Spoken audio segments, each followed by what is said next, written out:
Seorang insinyur dan arsitek asal Mesir yang lebih suka berada jauh dari pusat perhatian publik. Tidak diketahui banyak orang. Dia adalah Dr. Muhammad Kamal Ismail, pemilik ide marmer dingin, kubah listrik dan payung yang megah di Masjidil Haram. Beliau orang termuda dalam sejarah Mesir yang memperoleh ijazah sekolah menengah atas, orang termuda yang terdaftar di sekolah teknik kerajaan pertama, orang termuda yang lulus dan dikirim ke Eropa untuk mendapatkan 3 gelar dokter di bidang arsitektur Islam. Dia juga yang termuda yang mendapatkan syal Nil dan pangkat besi dari raja. Dr. Muhammad Kamal menikah pada usia 44 tahun. Istrinya melahirkan seorang anak laki-laki lalu meninggal dunia. Setelah itu beliau tetap menyendiri dan mencurahkan seluruh waktunya untuk beribadah kepada Allah hingga wafat. Beliau menghabiskan hampir 100 tahun usianya untuk melayani 2 masjid suci, jauh dari sorotan media massa, ketenaran, apalagi uang.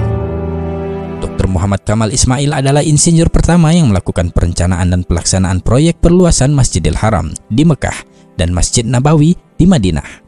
Dia menolak untuk menerima cek pembayaran jutaan dolar untuk ide desain teknik dan pengawasan arsitekturnya yang diberikan oleh Raja Fahd bin Abdul Aziz Al Saud, juga perusahaan Bin Laden.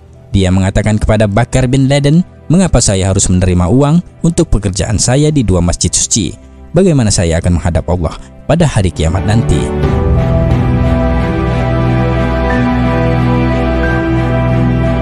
Dokter jenius ini memiliki kisah ajaib atas kuasa Allah yang menakjubkan dan luar biasa sehubungan dengan batu marmer yang dipakai untuk lantai Masjidil Haram, juga Masjid Nabawi. Dr. Kamal ingin menutupi lantai Masjidil Haram dengan marmer khusus yang bisa menyerap panas untuk jamaah yang melakukan tawaf. Marmer ini hanya tersedia di sebuah gunung kecil di Yunani. Beliau lalu pergi ke Yunani dan menandatangani kontrak untuk membeli marmer dari hampir setengah gunung tersebut, jumlah yang cukup untuk lantai Masjidil Haram. Beliau menandatangani perjanjian tersebut dan kembali ke Mekah.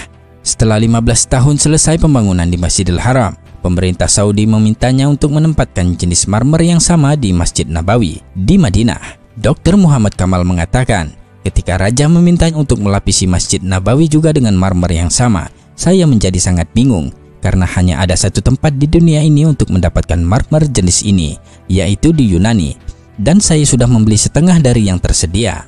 Dr. Kamal mengatakan bahwa ia pergi ke perusahaan yang sama di Yunani dan bertemu dengan CEO dan menanyakan jumlah yang tersisa dari marmer tersebut.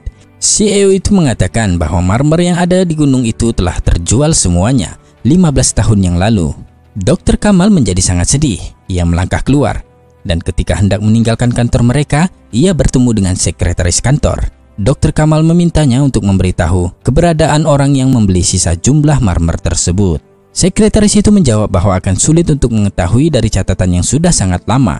Atas permintaan Dr. Kamal, ia berjanji akan mencari berkasnya. Dr. Kamal kemudian memberikan alamat dan nomor hotelnya dan berjanji akan mengunjunginya kembali keesokan harinya.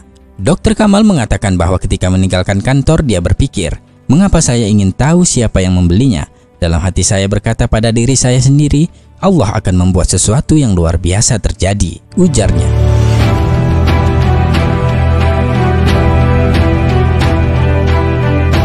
Keesokan harinya, beberapa jam sebelum berangkat ke bandara, Dr. Kamal menerima telepon dari sekretaris perusahaan itu yang mengatakan bahwa dia telah menemukan alamat pembeli.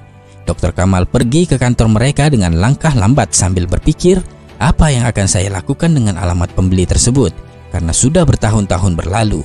Dr. Kamal sampai di kantor dan sekretaris memberi alamat perusahaan yang membeli sisa marmer tersebut. Dr. Kamal mengatakan bahwa jantungnya berdegup kencang saat mengetahui bahwa perusahaan yang membeli marmer tersebut adalah perusahaan Saudi Arabia. Dr. Kamal pun terbang kembali ke Arab Saudi pada hari yang sama, dan setibanya di sana, ia langsung menuju ke kantor perusahaan yang membeli marmer tersebut dan bertemu dengan direktur admin dan menanyakan apa yang telah dilakukannya dengan marmer yang dibelinya beberapa tahun yang lalu dari Yunani. Direktur admin berkata, "Saya tidak ingat." Dia lalu menghubungi bagian gudang dan bertanya tentang marmer putih dari Yunani, dan mereka mengatakan kepada Dr. Kamal bahwa semua jumlah marmer yang dibeli 15 tahun yang lalu masih ada dan tidak pernah digunakan. Subhanallah.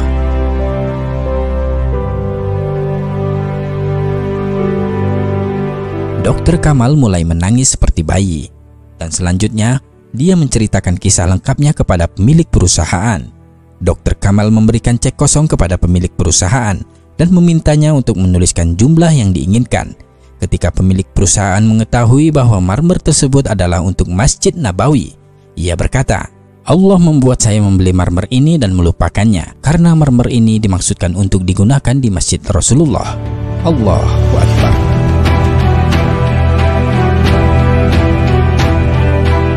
Betapa kuasanya Allah membuat skenario bagi hamba-hamba pilihannya, semua atas kehendaknya. Dr. Muhammad Kamal Ismail meninggal pada 2 Agustus 2008.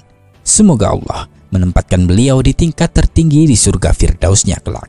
Amin ya rabbal alamin. Wallahu a'lam bissawab.